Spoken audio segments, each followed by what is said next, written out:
الرحيم الحمد لله رب العالمين والصلاة والسلام على أشرف الأنبياء والمرسلين وعلى آله وصحبه أجمعين اللهم صل وسلم على سيدنا محمد وعلى آل سيدنا محمد ولا حول ولا قوة إلا بالله العلي العظيم ولا حول ولا قوة إلا بالله العلي العظيم ولا حول ولا قوة إلا بالله العلي العظيم حسبنا الله ونعم الوكيل على الله توكلنا لرضاء الله تعالى الفاتحة أعوذ بالله من الشيطان الرجيم بسم الله الرحمن الرحيم الحمد لله رب العالمين الرحمن الرحيم مالك يوم الدين إياك نعبد وإياك نستعين اهدنا الصراط المستقيم صراط الذين أنعمت عليهم غير المغضوب عليهم ولا الضالين أعوذ بالله من الشيطان الرجيم بسم الله الرحمن الرحيم الحمد لله رب العالمين والصلاة والسلام على أشرف الأنبياء والمرسلين وعلى آله وصحبه أجمعين سبحانك لا علم لنا إلا ما علمتنا إنك أنت العليم الحكيم اللهم افتح علينا حكمتك وانشر علينا من خزائن رحمتك يا أرحم الراحمين ربنا زدنا علما وفهما يا كاشف المشكلات اكشف الحجب عن وجوه هذه المعاني حتى نطلع على خفيات المسائل واحفظنا من الخطأ والضلال فأنت مغفر كل أمر وأنت أعلم الغيوب برحمتك يا أرحم الراحمين وهب لنا يا وهاب علما وحكمة ولرزق يا رزاق كلنا مسهلا وبالخير يا فتى فافتح لنا وبالهدى وبالعلم كلنا يا عليم فضلا اللهم علمنا ما جهلنا وذكرنا ما نسينا اللهم اجعل أعمالنا خالصة لوجهك الكريم وصلى الله على سيدنا محمد وعلى آله وصحبه وبارك وسلم والحمد لله رب العالمين أما بعد السلام عليكم ورحمة الله وبركاته Hadirin hadirat yang dimuliakan oleh Allah Subhanahu wa taala, para muhibbin, pecinta ilmu, pecinta majlis ilmu, insan-insan pilihan Allah. Alhamdulillah, bersyukur kita kehadiran Allah Subhanahu wa taala yang menemukan kita kembali setelah hampir 2 tahun.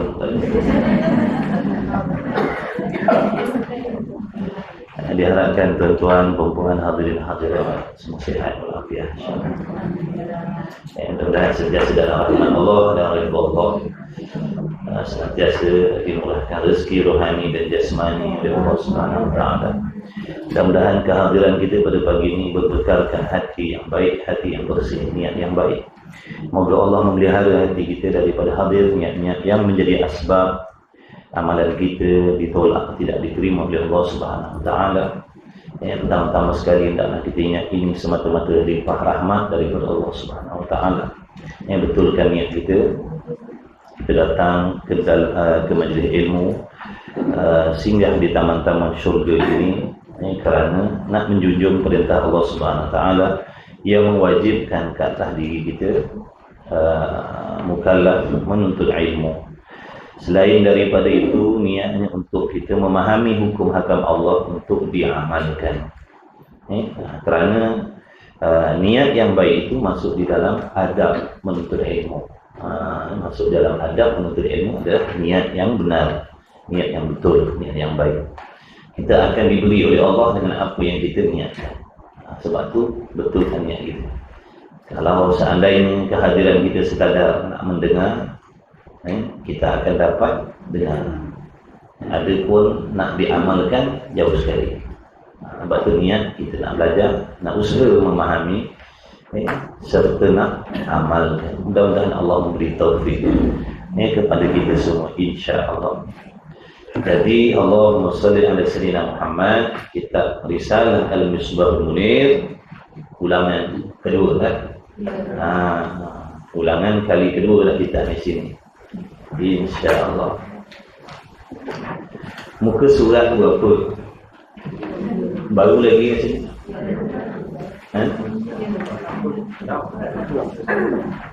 Muka surat berapa? 2 tahun dah. Muka surat 3. Rumi. Ada 6, ada 1.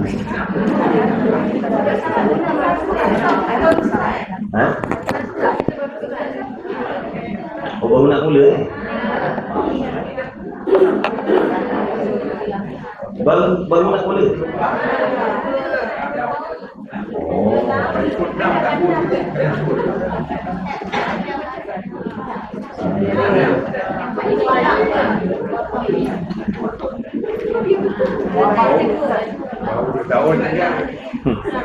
Baru ni. Baru nak mula.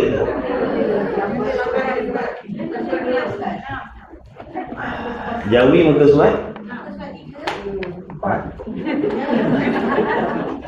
Jawi muka surat 3. Rumi muka surat 6. 12 kali 23. Rumi muka surat 6. 12 kali masa tiap-tiap. Muka surat 5 ke 6? Inna lillahi wa inna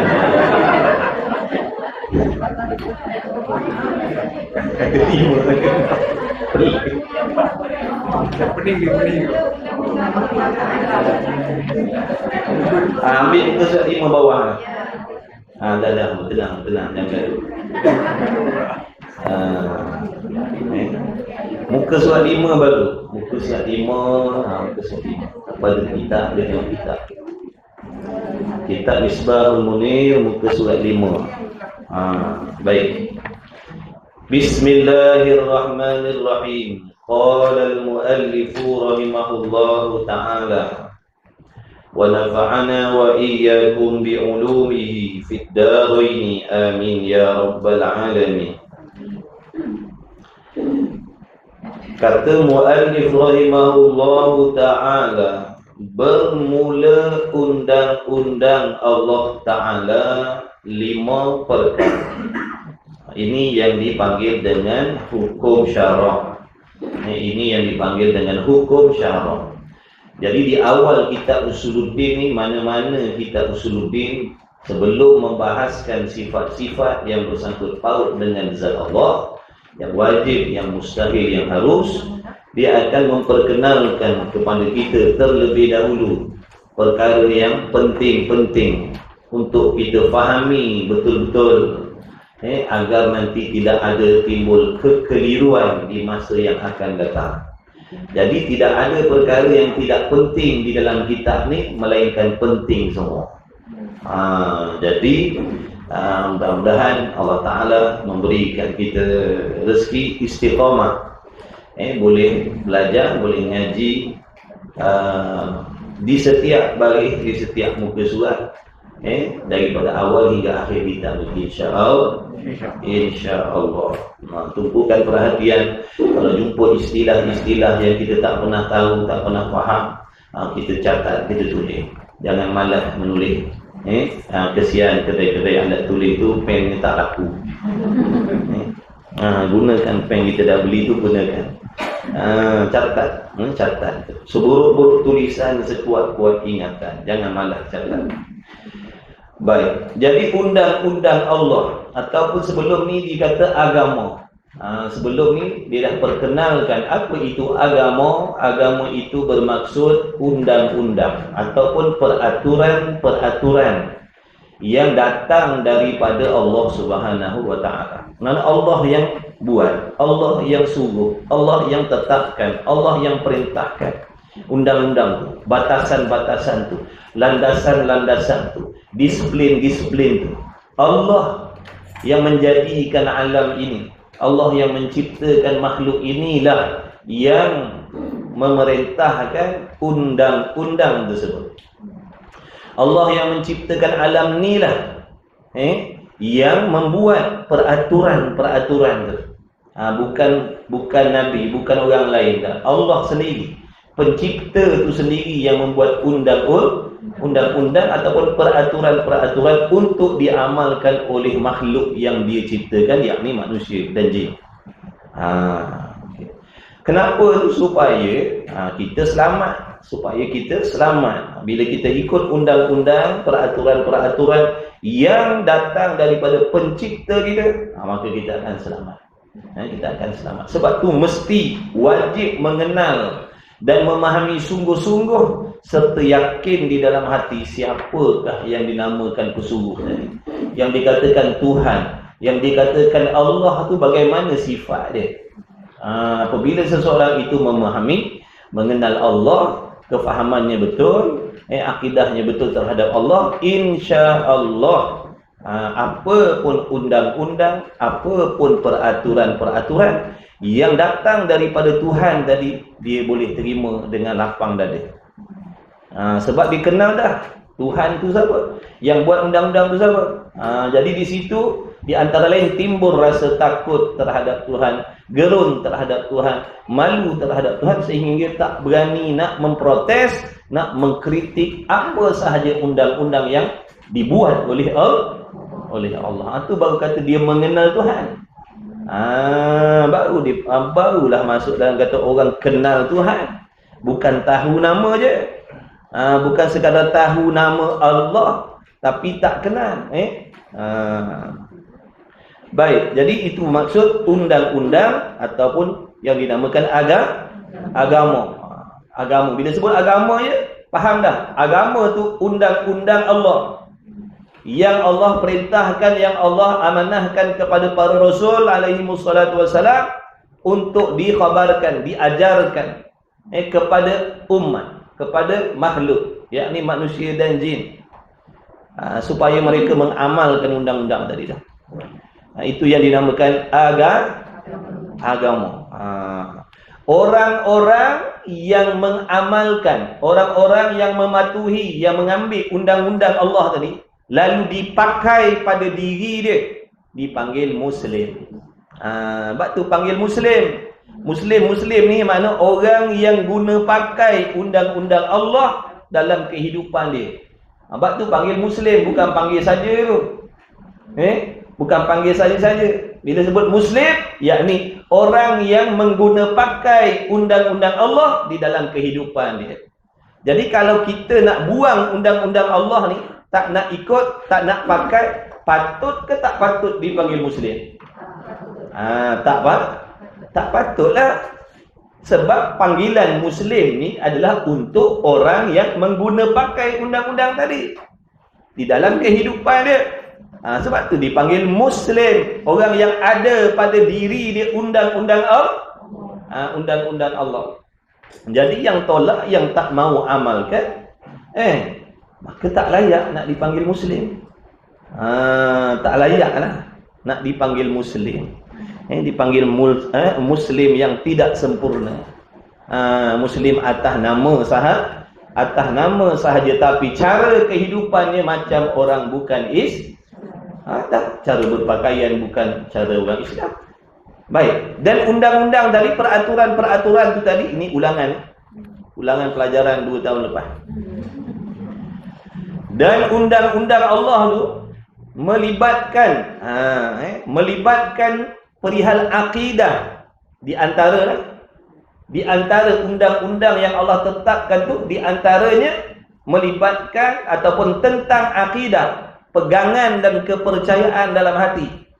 Makna manusia ni dia tak boleh meletakkan kepercayaan sesuka hati terhadap Allah, sesuka hati terhadap Quran, sesuka hati terhadap Nabi Rasul, hari kiamat dan perkara-perkara yang termaktub di dalam rukun-rukun iman.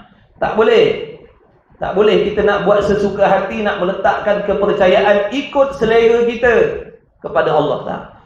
Kenapa? Kerana ada undang-undang akidah.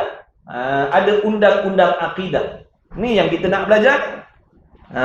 Ni yang kita nak belajar dalam ni. Di antaranya undang-undang akidah. Bagaimana pegangan dan kepercayaan yang wajib ada di dalam hati orang Islam ataupun orang mukmin. Boleh tak nak percaya Allah tu ikut nafsu? Tak boleh. Ada undang-undang dia. Sebab tu wajib belajar.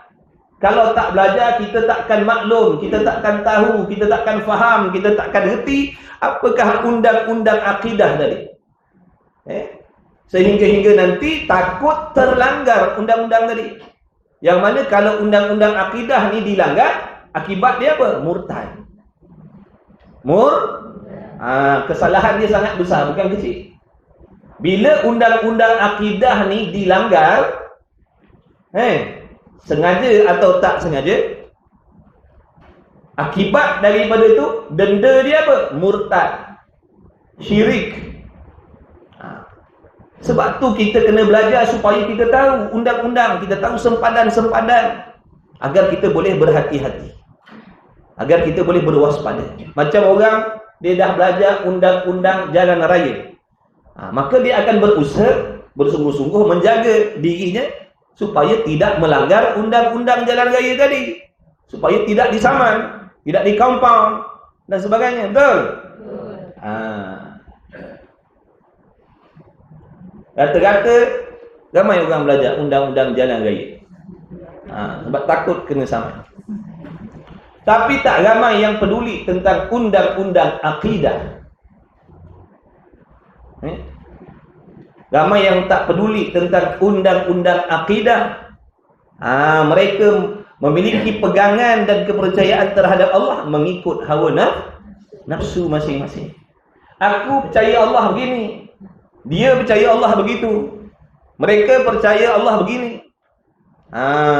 Sebab ikut selera, ikut nafsu masing-masing, kerana tidak ada panduan tentang undang-undang kepercayaan terhadap Allah. Majoriti tak belajar akidah. Sikit sangat orang belajar akidah. Inilah kalau tuan-tuan perempuan ni tak ambil peduli tentang akidah ni, tak mustahil satu hari akan lenyap daripada muka bumi ni pengajian akidah. Akidah ahli sunnah wal jamaah, akidah sifat 20. Inilah yang dipegang oleh datuk nenek moyang kita daripada dulu. Sejak mula Islam sampailah ke hari ini. Cuma hari ini makin tak ada dah orang nak mengaji ilmu akidah, orang sibuk tentang ibadah. Sibuk tentang ibadah, tak peduli tentang akidah. Padahal akidah ni benda nombor satu yang sangat penting dalam ibadah.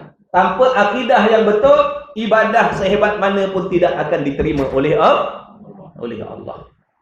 Cuba kita tengok dalam kampung kita, berapa ramai orang mengaji akidah. Kalau penduduknya 2,000 orang, boleh jadi 5-6 orang aja yang ngaji. Itu pun mujur sangat. Tengok dalam keluarga kita. Daripada keluarga kita, berapa orang yang nak ngaji ilmu akidah? Di situ kita boleh buat ramalan. Begitulah juga di dalam keluarga-keluarga yang lain. Jadi terlalu sedikit sangat orang yang nak belajar ilmu akidah. Cuba kita bayangkan apabila terkuburnya ilmu ni besok, anak cucu cicit jiak kita nak jadikan apa sebagai pegangan dalam hati mereka. Kalau kita daripada sekarang tak bersungguh-sungguh nak tolong agama, kalau kita sekarang tak bersungguh-sungguh nak mengajar, nak berkongsi ilmu akidah, kalau kita tak nak bersungguh daripada sekarang, sedangkan puak-puak di sebelah sana sedang bersungguh-sungguh menghasut masyarakat meninggalkan mempelajari ilmu ni. Kalau kita berpeluk tubuh, pandang remeh-temeh, tak peduli, tidak mustahil anak-anak cucu cicit kita besok dibimbing oleh orang-orang yang memiliki akidah yang bukan ahli sunnah. Tidak mustahil. Sebab tu kita kena mengaji sungguh-sungguh. Mudah-mudahan dengan kesungguhan kita, Allah pelihara keturunan kita. Amin ya. Amin ya rabbal alamin. Baik. Kemudian jadi pasal akidah tak boleh sebab ada undang-undang. Begitulah juga dengan ibadat. Nak beribadat pun ada undang-undang yang datang daripada Allah. Nak puasa ada undang-undang dia, nak salat ada undang-undang dia, nak haji umrah zakat dan sebagainya ada undang-undang dia, nak berpakaian ada undang-undang dia, nak bermuamalah berurusan sesama manusia juga ada undang-undang Siapa yang tetapkan tadi?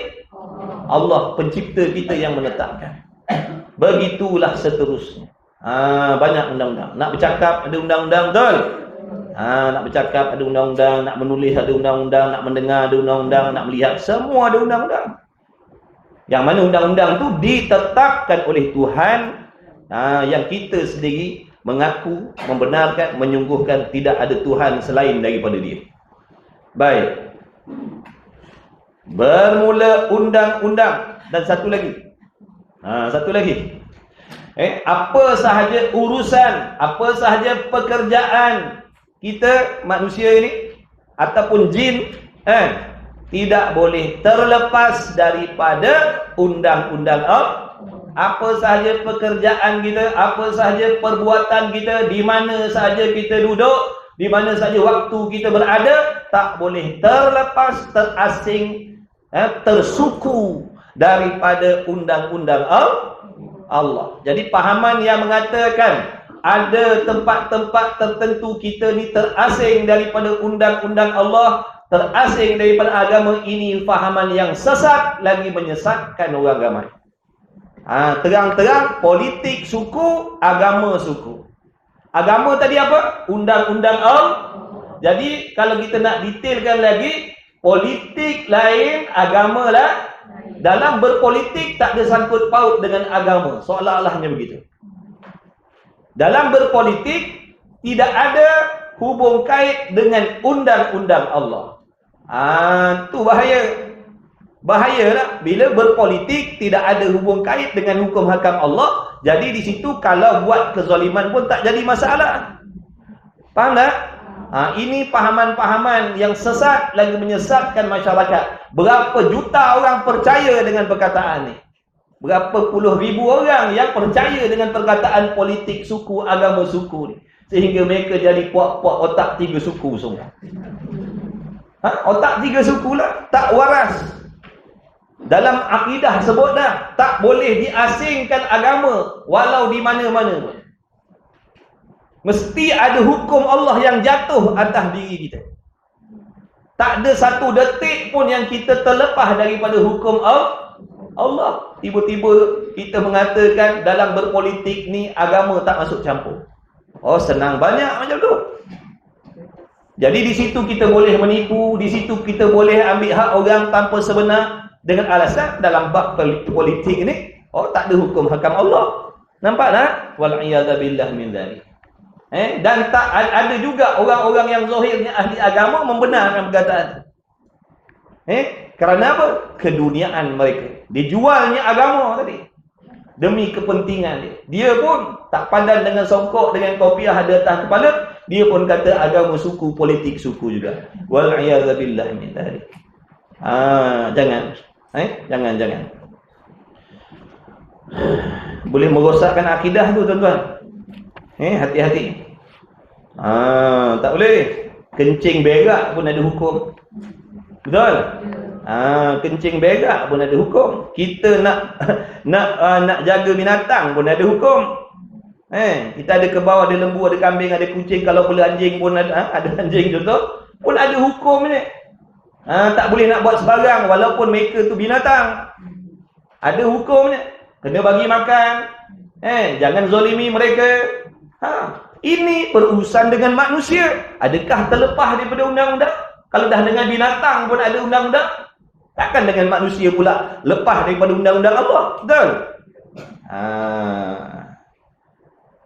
Itu mukadimah baru. Mukadimah. Dah 2 tahun tak datang. Bayangkan. Okey, bermula undang-undang Allah tu 5. Biasa dengar dah ni. Yang pertamanya wajib. Yang keduanya sunat. Yang ketiganya haram, yang keempatnya makruh, yang kelimanya harus. Dia kata biasa dengar ni. Biasalah dengar wajib daripada dulu dah dengar wajib. Faham ke tidak wajib? Dengar dah. Faham ke tidak? Jadi daripada apa yang kita tengok, ramai yang tak faham sebenarnya wajib ni. Ramai lagi yang tak faham erti wajib ni, maksud wajib ni. Ramai lagi yang tak faham. Meskipun ramai dah dengar. Ramai dah dengar. Baik, maka tiap-tiap daripada apa kerja manusia itu. Manusia dia tak sebut sini kambing. Dia tak sebut kambing. Maka tiap-tiap daripada apa kerja kambing itu. Tak, dia tak kata gitu. Ada dia kata gitu? Maka tiap-tiap daripada apa kerja lembu itu. Oh tak, dia kata manusia. Jadi siapa yang berasa manusia? Siapa yang berasa manusia, dia masuk dalam ni. Apa sahaja kerja manusia itu, perbuatan, kelakuan manusia itu tidak keluar daripada salah satu daripada 5 undang-undang yang tersebut. Tadi ya? Mesti salah satu hukum tu mesti jatuh atas diri kita. Kalau tak wajib boleh jadi haram, kalau tak haram boleh jadi sunat, kalau tak sunat boleh jadi makruh, kalau tak makruh boleh jadi harus. Nak kata sunyi daripada 5 mustahil. Contoh saya nak kata sekarang ni saya tak ada kena mengena dengan hukum Allah. Wajib pun tidak, sunat pun tidak, makruh pun tidak, haram pun tidak, harus pun tidak. Mustahil. Mesti salah satu. Kalau sekarang ni contohnya kita sedang duk belajar, sedang duk mengaji ilmu yang wajib. Maka sekarang ni kita sedang duduk dalam hukum wajib. Boleh jadi ada di kalangan kita ni yang dah tahu, yang dah pandai, yang dah lepas fardu ain dalam bab ilmu akidah, maka belajar ilmu akidah sekarang ni di sisi diri dia jadi sunat sahaja. Dan sekarang ada orang yang dia tak pandai, tak tahu, tak lepas lagi, tiba-tiba dia meninggalkan belajar ilmu ni, dia duduk dalam haram. Begitulah seterusnya. Ini ilmu fardu ain ni. 3 hari tak keluar cari ilmu fardu ain, kata ulama, jadi fasik. Kecuali orang yang dah lepas tuntutan fardu ain. Sebab tu hukum membuat jadual agar kita dapat belajar ilmu fardu ain ni, hukumnya wajib. Wajib buat jadual. Kerana kalau tak buat jadual belajar, memang jawabnya takkan belajar. Jadi hukum buat jadual waktu untuk belajar fardu ain, hukumnya wajib.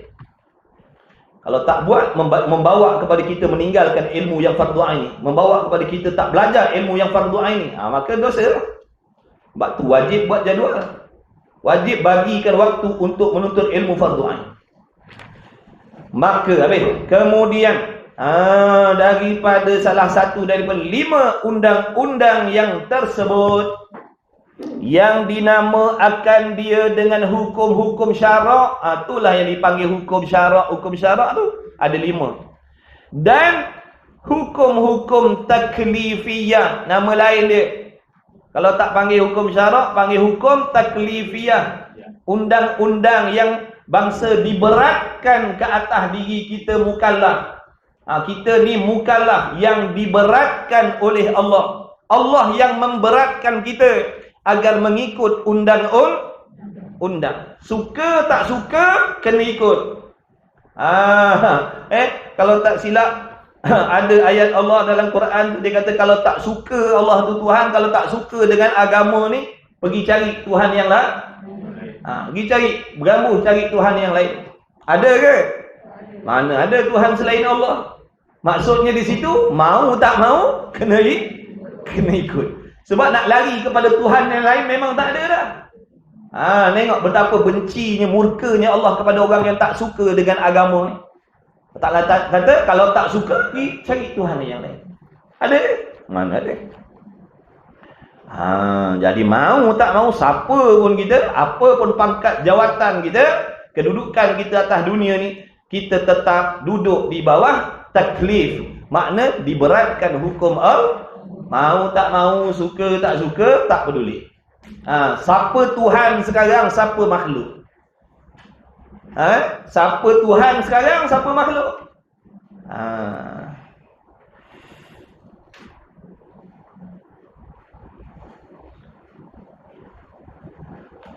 Ada orang tak boleh dengar tuan-tuan. Dia kata macam masuk dalam mesin basuh. Baru ni ada orang jumpa kita.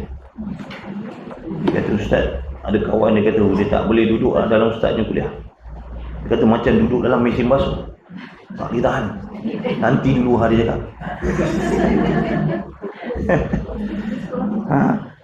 kena tadah dengar.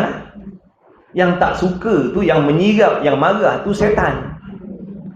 Setan yang duduk dah bersarang dalam hati kita. Nafsu ni, sebab tu bila dengar kuliah lebih-lebih lagi, kalau jenis bantai hati ni jadi panas. Dia jadi panas, jadi pedih, jadi rasa macam nak bumbuk yang muka orang bercakap. Sebenarnya yang dalam ni. Sebab tu kena bakar dia, kena duduk tahan sahabat, lama-lama dia terbakar dia, ataupun dia lari, dia hilang lah. Baru besok dia akan bertukar jadi seronok. Macam orang kena sambut setan tu kan, baca ayat ruqyah tu, habis dah, dia dah tak larat nak menjerit dah, dia pun cailah pun lari dah dia. Lepas tu tak ada dah lagi dah. Nampak tak? Macam tu lah yang dalam ni. Lazimkan dengan kuliah. Memang mula-mula pedih, pedas, apa lagi? Menyirap, apa lagi? Meluat, apa lagi? Ikutlah yang sama waktu dengan dia. Tapi kalau sabar, Allah akan gantikan dengan hati yang baru. Kalau hari tu dia menyirap, nanti dia akan jadi rindu nak dengar. Bila nak ada dengar kuliah yang sampai ke dalam hati. Dia dah hati dah baik tu. Jadi kena sabarlah. Kena sabar. Mudah-mudahan Allah bagi kita taufik. Dia kan boleh nak lari. Oh, jangan dengar. Aduh, sakit. Menyirap. Sebenarnya setan dan nafsu tu yang tak suka. Dia tak suka. Dia nak lari. Dah bila lari tak nyedok lah sampai bila. Tengah ru'yah lari. Taknya sihat lah. Datang balik. Bukan datang balik, dia duduk dalam tu. Bukan dia datang balik, dia duduk dalam tu.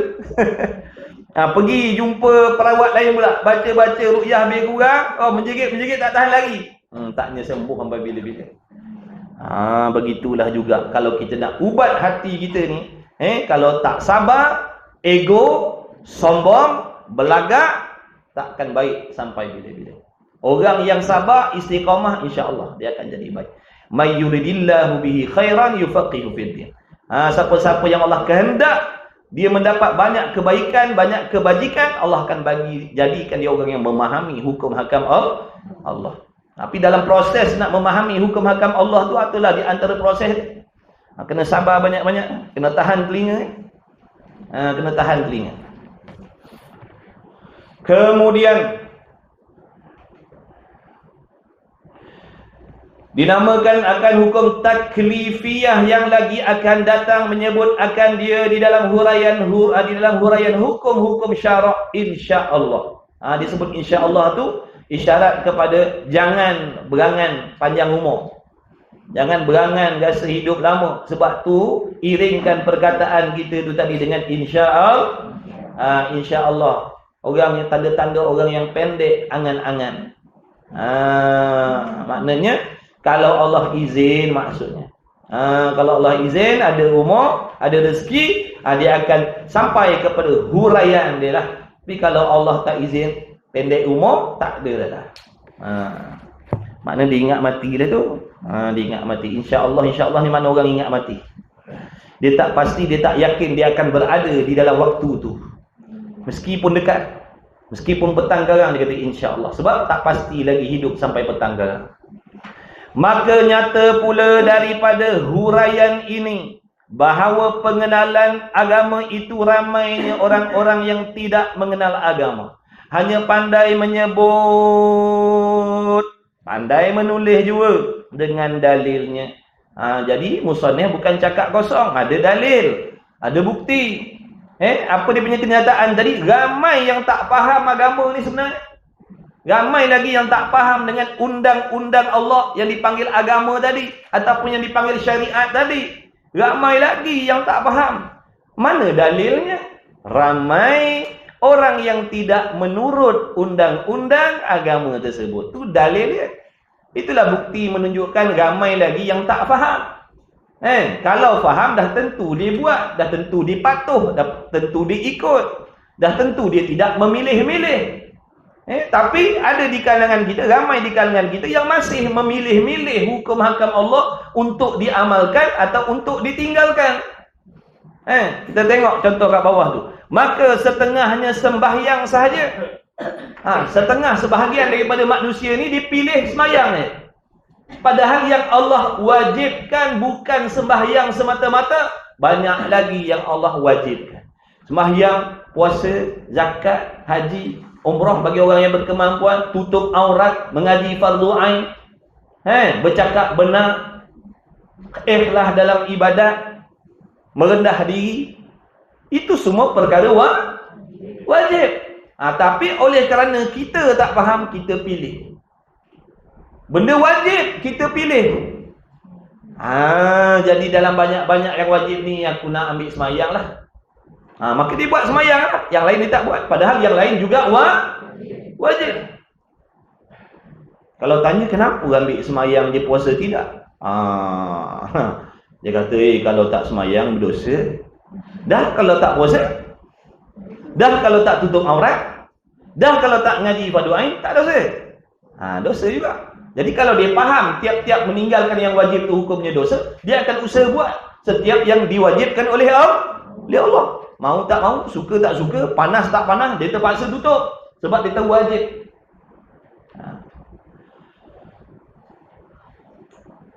Maka setengahnya sembahyang saja, dipilih sembahyang aja. Tu cerita kasar-kasar lah tu sembahyang Padahal ramai yang sembahyang tu tak sah. Tu tak cerita sembahyang tak sah lagi. Sembahyang main tiru-tiru, sembahyang main agak-agak, sembahyang main rasa-rasa. Padahal dia pun tak tahu, tak belajar langsung undang-undang sembahyang tadi. Dia main buat ikut kehendak suka hati dia. Padahal sembahyang tadi dah bagi tahu dah. Ada ada undang-undangnya. Di antara undang-undangnya mesti suci daripada hadas besar. Nak mandi wajib pula. Ada undang-undang mandi wajib pula. Tak boleh main siram-siram macam basuh kereta. Ada undang-undang dia. Ada cara dia. Kemudian nak kena ambil wuduk pula. Wuduk dengan betul pula. Situ pula ada undang-undang wuduk. Nak kena tutup aurat. Tutup aurat dalam solat pula. Ada undang-undang tutup aurat. Tak boleh tutup suka hati kita. Jadi kita tak belajar. Bila tak belajar, mustahil kita tahu undang-undang tu. Bila tak tahu, dah tentu kita akan langgar tanpa kita sedar. Rupanya dah banyak langgar undang-undang dalam ibadat. Syok sendiri semayang hari-hari. Rupanya hari-hari semayang kita tak diterima oleh Allah. Tu kata Imam Ghazali, kalau tak belajar ni, seseorang tu akan beribadat serta membuat benda yang membatalkan ibadat dia tanpa dia sedar. Setiap kali dia beribadat, setiap kali tu juga dia membuat benda yang membatalkan ibadat dia sendiri. Tanpa dia sedar. Berbelas tahun, berpuluh tahun, begitulah. Ni besok bila dia mati, dia terperanjat. Mana pahala puasa, mana pahala semayang, mana pahala begini dan begitu. Padahal aku dulu atas dunia aku buat semua. Rupa-rupanya Allah tak terima sebab langgar undang-undang. Itu bahaya jahil. Jahil ni bahaya. Boleh mengundang kecelakaan atas diri kita nanti di hari kiamat khususnya. Lepas tu belajar. Kalau belajar agama ni tak wajib, tak penting dalam ibadat. Nabi tak perintah wajib belajar. Bila Allah perintah wajib, Nabi perintah wajib, menunjukkan benda itu sangat penting. Sangat penting. Tapi kita sombong. Belagak pandai dah. Mentang-mentang lah lahir di kalangan mak bapak Islam. Aku ni orang agama Islam. Mak bapak aku orang Islam. Belah tahun dah, puluh tahun duduk dalam Islam. Nak belajar agama apa lagi? Kau ingat aku baru masuk Islam? Kau ingat aku baru masuk Islam ke yang kau nak ajak mengaji ni? Kau ingat aku tak tahu baca Quran? Dia tahu ngaji je baca Quran. Ngaji je baca Quran. Ngaji tu nuntut ilmu. Quran pun dia. Ngaji fiqh pun dia. Ngaji akidah pun dia. Nama ngaji. Dia dah. Bila suruh ngaji je, dah juzuk berapa? Dia tanya. Kau ngaji je, juzuk berapa? Tu tak faham.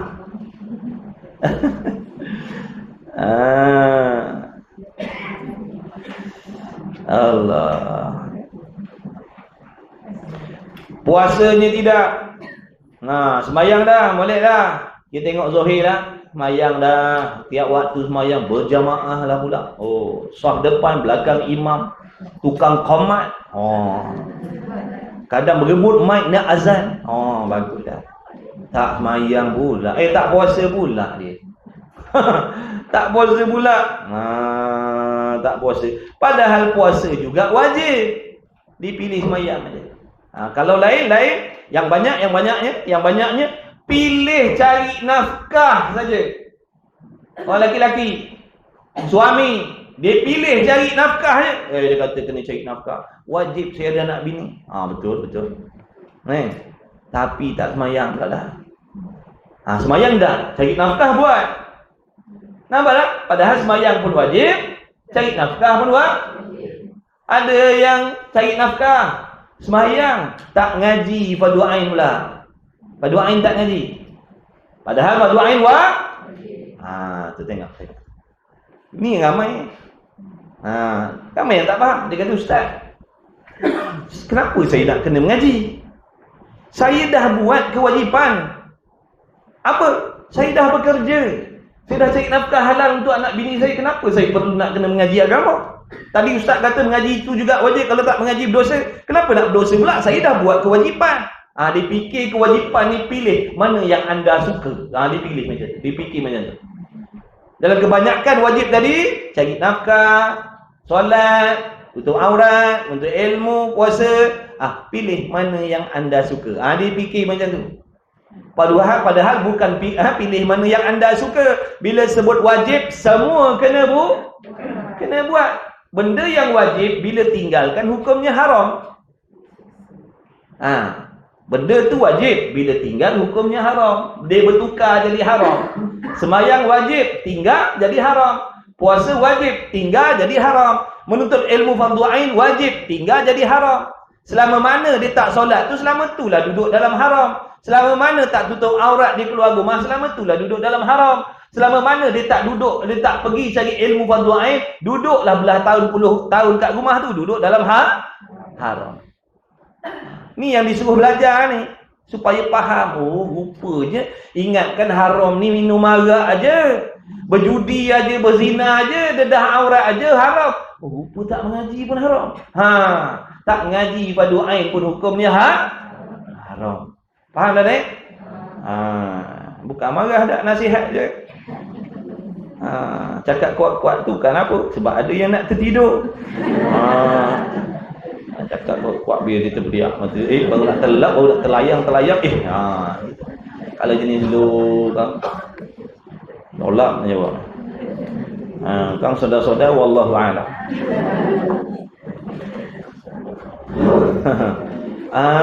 Kemudian dan setengahnya sembahyang, puasa. Bagus-bagus dah ni, boleh buat menantu dah ni. Boleh buat menantu dah ni. Dan setengahnya sembahyang. Lepas tu puasa pula. Haji. Menunaikan haji. Tidak pula mengeluarkan zakat. Bab zakat pula dia cabut lari pula dah. Contohlah dia dah sampai tahap dah tu, orang yang wajib mengeluarkan zakat, dia tak nak keluar. Lain tak sampai kewajipan ni dah sampai kewajipan dia tu, dah ada kelayakan dah, cukup haul nisab dah. Tiba-tiba dia tak nak keluar. Dia takut jadi miskin. Aku penat cari, senang-senang nak keluar zakat pula dah. Cukai tak peduli pula. Cukai tak peduli, zakat bukan main berkira. Padahal cukai itu ada ulama kata haram. Zakat ada ulama kata haram. Kok ada mana tahu. Dan bermacam-macamlah berlakunya, macam-macam fi'il lah kita ni. Macam-macam fi'il lah kita manusia ni. Pilih-pilih hukum Allah. Time semayang pandai tutup aurat, lepas semayang dedah aurat pula. Pelik. Kenapa tak solat dalam keadaan tak payah tutup aurat tadi? Solat je lah dalam pakai seluar pendek tu, free hair. Dia kata tak sah. Lepas tu dosa pula. Ni? Mana nak lagi? Mana nak lagi? Dia ni nak lepas main bola. Berhenti semayang asal. Bawa kain pelikat. Pakai seluar pendek. Pakai seluar pendek. Daripada padang bola nak pergi surau. Tepi padang ada surau. Molek dah tu. Tapi main bola tadi pakai seluar pendek. Nak pergi semayang pakai bawa kain pula, tahu pula tutup aurat. Takut pula nak ngadap Tuhan dengan kepala lutut duduk luar. Tadi waktu main bola tak takut pula. Waktu solat jadi seolah-olah macam Allah ni nampak waktu solat je, waktu tak solat Allah tak nampak. Macam tu kan? Dia kalau faham main bola pun tutup aurat, ikutlah main bola pakai kain pelikat ke, ikut dia kan. Dia tutup pakai seluar panjang, nak semayang pun tutup aurat. Itu menunjuk dia faham. Ni dah. Time bersukan seluar pendek, nak semayang tahulah tutup aurat. Yang perempuan time nak solat tutup rambut. Lepas solat free hair balik. Tu menunjukkan tak faham. Kalau dia faham, dia akan buat semua yang diwajibkan oleh Allah tanpa memilih-milih. Ini cerita buat ni. Cerita tinggal pun sama. Cerita tinggal. Apa maksud cerita tinggal? Pun pilih-pilih. Judi, tak mau. Minum arak. Jangan buat pasal minum arak. Jauh-jauh berzina dah. Tak nak. Mengumpat buat. Mengumpat sianu. Nampak tak? Dia ingat mengumpat tak haram tak? Dia tahu haram ni minum arak, berjudi, tikam ekor, berzina, tu bunuh, tu haram. Mengumpat tak? Sebab tu dia mengumpat selamba je. Sebab pada dia yang haram-haram ni arak, judi. Tu dalam bab tinggal. Dalam bab tinggal pun dia pilih-pilih juga. Mana yang nafsunya rasa jijik, dia tinggal. Makan anjing babi tak mau. Tak mau makan anjing babi. Peri pun aku tak nak makan. Tapi mengumpat yang lebih jijik daripada tu tak peduli juga. Memfitnah yang lebih jijik daripada anjing babi lagi tak peduli juga. Berdengki yang lebih jijik daripada anjing babi tak peduli pula. Padahal sama-sama haram. Tu kita fikir. Sebab tu suruh faham hukum syarak ni. Meskipun kita dah lama dengar haram-haram, puluh tahun dah, tapi tak semestinya kita faham dengan benda ni. Bila Allah kata haram, kena tinggal semua. Tinggal semua, bukan Allah suruh pilih. Mana yang kau nak berasa nak tinggal, kau tinggalkan. Yang kau berasa tak tinggal, tak apalah buatlah. Dah, itu benda makruh. Benda makruh boleh pilih nak tinggal. Benda sunat boleh pilih nak buat. Tapi kalau kata wajib, tak ada pilihan untuk buat. Kalau kata haram, tak ada pilihan untuk tinggal. Semua kena tinggalkan. Yang zahir, yang batin, semua kena tinggal. Begitulah. Ini peringatan bagi diri saya khususnya. Dan yang lain-lain. Mudah-mudahan ada manfaat. Boleh jadi ada ramai-ramai ini ada yang tak tahu. Ada yang belum tahu. Ataupun ada yang tak pernah tahu. Alhamdulillah lah, itu rezeki daripada Allah lah. Itulah tanda Allah nak baiki kita. Itulah tanda Allah nak selamatkan kita. Daripada tak tahu jadi tahu, daripada tak faham jadi faham. Barulah kita ada berasa berdosa, ada rasa bersalah sikit. Kalau tak kita buat benda ni, kita meninggalkan ni tanpa rasa bersalah, tanpa rasa berdosa.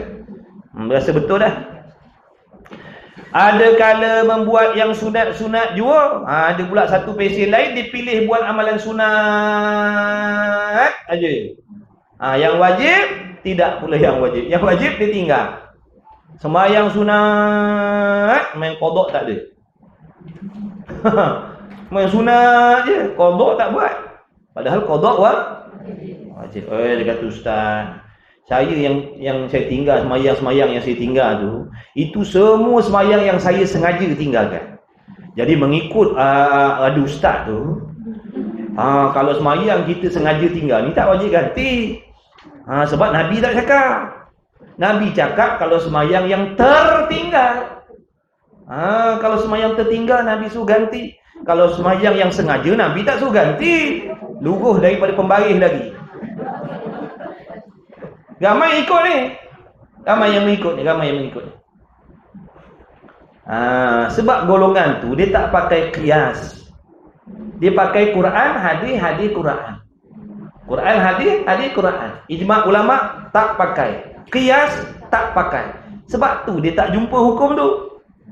Kita pula ambil golongan ni jadikan guru kita. Sedang molek lah. Ikut selera dia kan. Kita ada tempat hukum tu terbit daripada qiyas. Kalau tak ada tegang nyata jelas dalam Quran, tengok dalam hadis. Tak ada dalam hadis, tengok pula apa kata ulama. Kemudian daripada itu kalau tak ada pula tu, dikiaskan masalah tu. Jadi contohnya apa? Itu namanya kias. Kalau dah solat yang ditinggalkan dengan tidak sengaja, wajib ganti. Kalau nak ikut tak sengaja, buat apa nak ganti? Bukan saja-saja tak sengaja pun nak kena ganti juga. Ganti walaupun tak sengaja. Dah kalau sengaja? Kalau sengaja tak payah. Kalau contoh bapak kita tengah baring tu kat rumah, dia tengah baring, kita terlangkah kepala bapak kita. Nak minta maaf dah? Minta? Minta.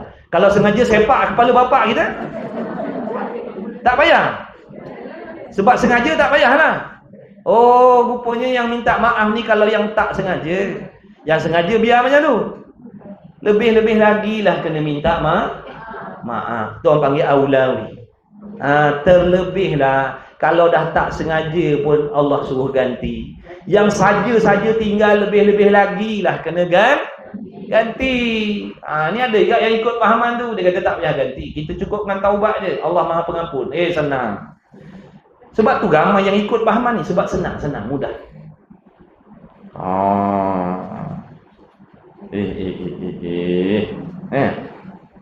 Ikut. Nak caya, tak caya sudah. Lakum dinukum waliyah. Dah kita cakap dia tak nak terima, nak buat macam mana? Kawan-kawan kau aku lah. Kita nak sampaikan apa yang ulama besar. Tak pernah lagi lah. Tak tahulah waktu tu saya tertidur. Waktu ngaji tu saya tertidur. Tok Guru ada cakap benda tu. Kalau solat yang tak sengaja, kalau sengaja tak perlu ganti. Tak pernah pula terdengar. Waktu ngaji dulu tak pernah terdengar pula. Boleh jadi tertidur masa tu. Yang kita dengar wajib qada, sengaja tinggal, tak sengaja tinggal, itu hutang dengan Allah, wajib kena ganti. Ini pula kalau sengaja tak payah ganti. Banyak cantik muka. Sebab tu orang suka pahaman tu. Senanglah ikut yang ni, lagi senang. Yang tu nak kena ganti. Aku dah lah 20 tahun tak sembahyang. Baru 3 hari taubat. 20 tahun kalau nak kena qada. Asyik baik kau. Muju sangat, alhamdulillah. Puji Allah lah. Alhamdulillah muju jumpa ustaz dia lah. Dia punya agama dia mudah lah. Kita kalau tinggal sembahyang banyak-banyak ni taubat je. Allah yang lain tu kira beres. Allah Maha Pengampun. Tak payah qada-qada. Walaupun sembahyang yang kita sengaja tinggal, tak ada masalah. Wah. Nafsu dah memang malas nak beribadat. Tiba-tiba jumpa pula yang macam tu. Sedang molek lah. Pucuk dicita ulam mendatang. Dah ngantuk disorongkan tilam, bukan bantal. Tilam, totu semua siap.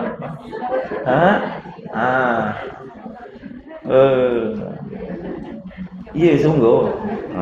Sungguh. Semuanya itu ada kala membuat yang sunat-sunat dan bermacam-macam lah. Kalau dalam belajar agama, dia pergi kejar yang fardu-fardu kifayah. Ni cerita dalam belajar agama pula ni. Nampak dah bagus dah belajar agama. Kalau dulu dia tu tak pernah mengaji sebelum ni. Tapi sekarang dia dah mengaji dah. Kelet kitab pergi mari. Kalau sembang pasal kuliah, jadual dia mengaji. Pagi ada kelas, malam ada kelas. Rupa semua dihentam fardu kifayah semua. Fardu ain tak usik sikit habuk pun. Innalillahi wa inna ilaihi. Kena tipu lagi. Ada pesen macam tu kan? Pergi kejar tafsir, pergi kejar hadis, pergi kejar sirah, pergi kejar forum-forum yang umum-umum ni. Tapi yang fardu ain tak nak belajar. Apa jadi?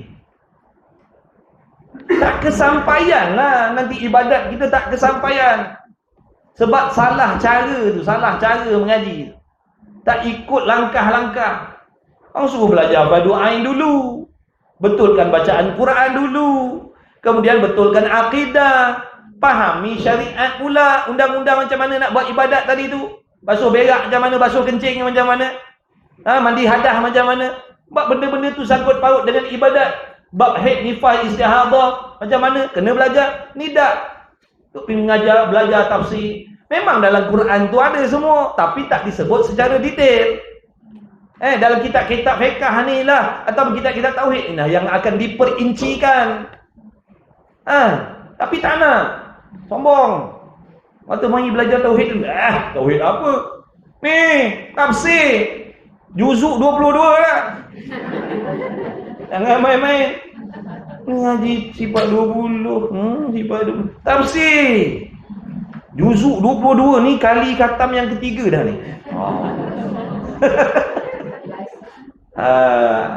Akidah tak tahu apa penting.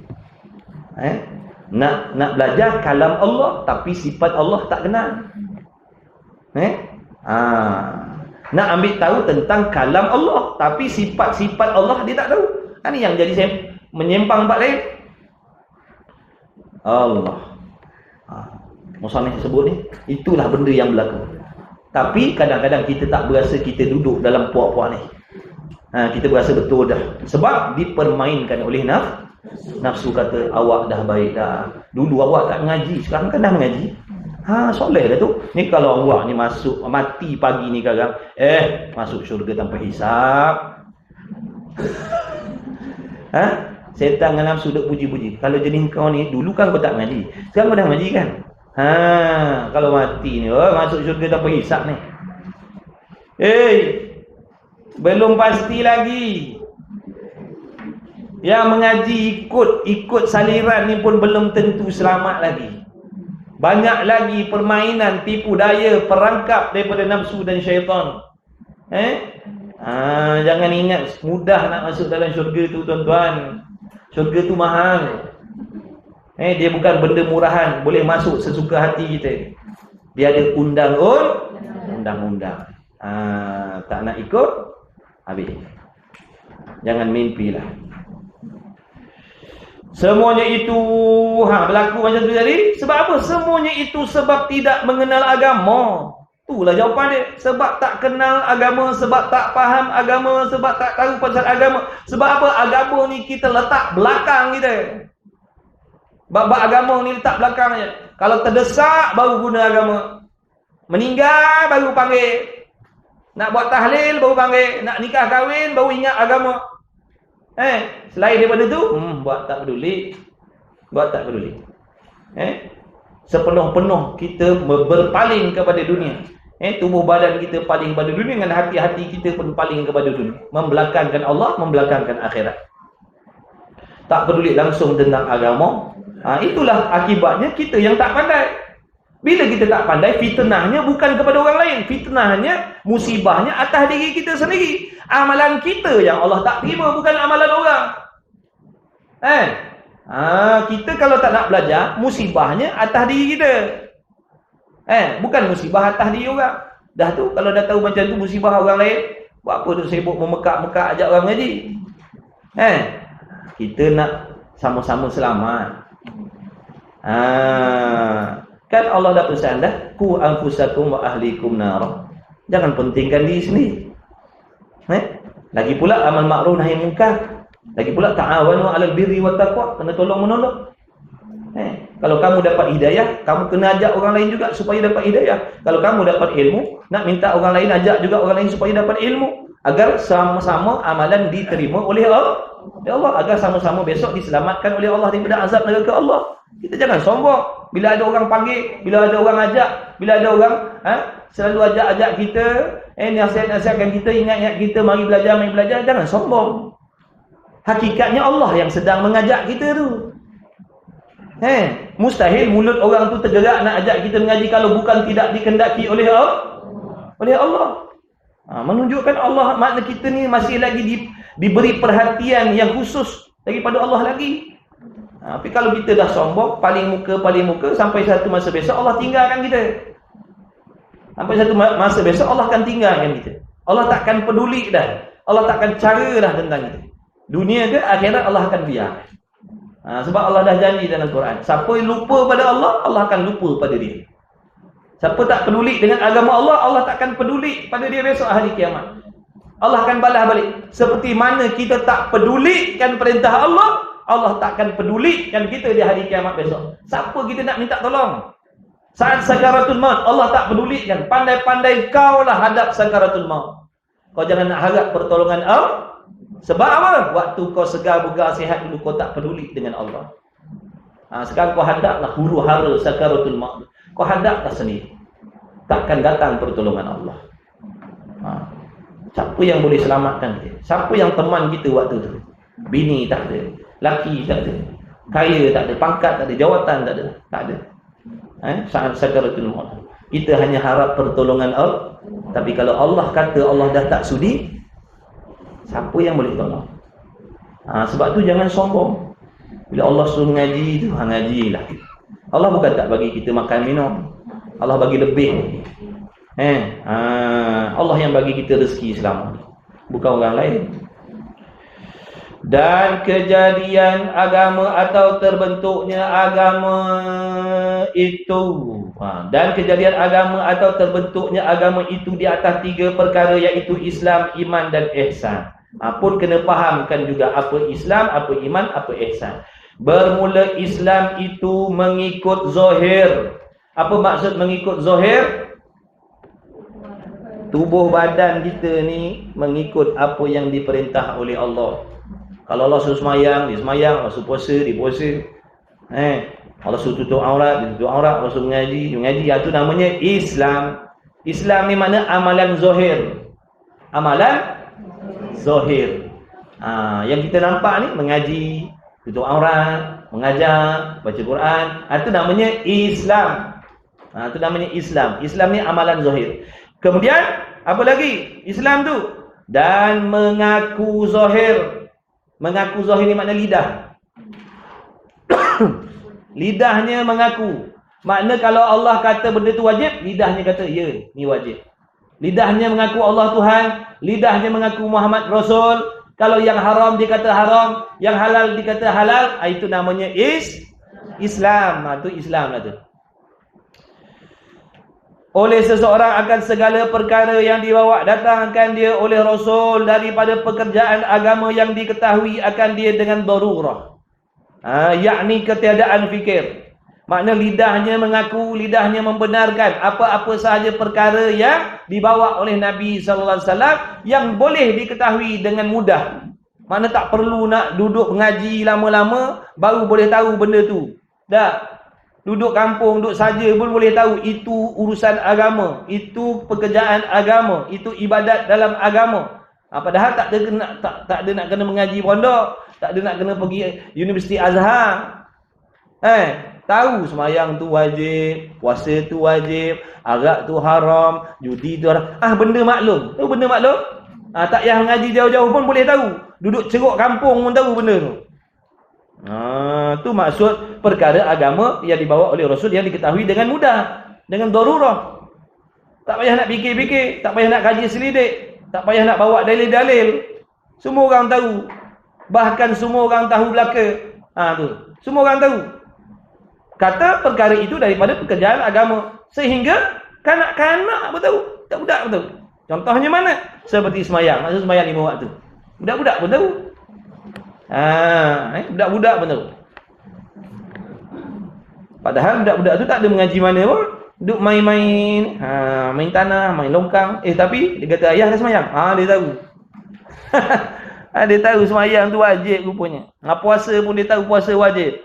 Tu maksudnya perkara ataupun urusan agama yang diketahui dengan darurah, dengan mudah maksudnya. Jadi benda-benda dalam agama yang diketahui dengan mudah ni, lidah dia membenarkan. Contoh tadi, lidahnya mengaku semayang tu wajib, lidah tu mengaku puasa tu wajib, lidah tu mengaku apa? Arak tu haram. Tu maksud Islam. Dan rukun itu, masuk rukun Islam itu 5 perkara. Yakni terbentuklah segala pekerjaan agama itu atas 5 rukun yang dinamakan dia 5 rukun ni dengan rukun Islam. Makna tiang-tiang, tunjang-tunjang yang penting dalam nak membangunkan Islam dalam diri kita, atau dalam rumah tangga kita, atau dalam masyarakat kita. Jadi kalau kita nak teguh Islam dalam diri kita, kena buatlah 5 tadi tu. Buat tu pula kena buat seperti yang disuruh, bukan buat suka hati. Contohnya solat. Kita kata solat tu tiang agama. Kena pastikan solat yang nak dijadikan tiang dalam agama ni, solat ni mesti berkualiti. Barulah diumpamakan seperti tiang yang kuat, tiang yang teguh, tiang yang dibancuh ikut spek. Kalau tiang-tiang tapi peroi, tiang ada tapi peroi, pasir bukan main banyak, simen 2 cawan je dia letak. Tiang juga, tapi kuat tak? Tak kuat, meskipun ada tiang. Jadi maksud solat tadi bukan asalkan buat. Sebab tu tak pelik kita dengar orang solat jadi murtad, orang solat minum arak, orang solat berzina, orang solat berjudi, orang solat kuat mengumpat, orang solat kuat berdengki, orang solat kuat berdendam, orang solat kuat bersangka buruk. Sebab apa jadi macam tu? Kerana solatnya tidak berkualiti. Sebab Allah janji orang yang solat yang berkualiti, dia akan tercegah daripada benda kotor-kotor, benda keji-keji. Dengan sendiri dia tak mau buat, dengan sendiri dia rasa tak nak buat, dengan sendiri dia rasa jijik nak buat. Itu faedah daripada solat yang berkualiti tadi. Bukan asalkan solat mandi wajib tak sah. Bukan asalkan solat waktu rukuk nampak punggung. Tu maknanya ada tiang tapi peroi. Sebab tu kena pastikan solat tadi didirikan dengan betul. Barulah menjamin keteguhan bangunan yang namanya Islam tadi. Teguh. Sebab apa teguh? Sebab sembahyangnya berkualiti. Sebab tiang dia tu mantap. Bukan tiang yang peroi tadi, bukan tiang yang buruk dah, bukan tiang yang dimakan di anak-anak, bukan.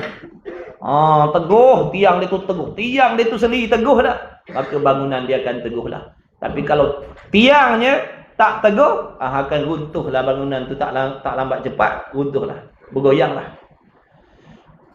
Tu perumpamaan dia bagi.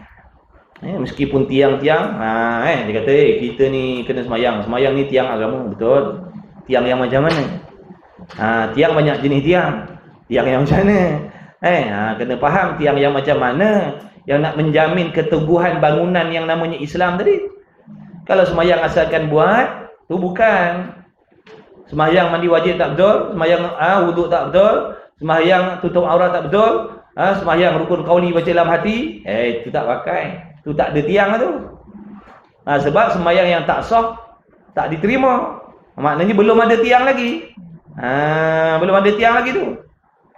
Ini belajar bab semayang. Belajarlah bab semayang fiqh Syafi'i. Belajarlah dalam kitab fiqh Syafi'i tu.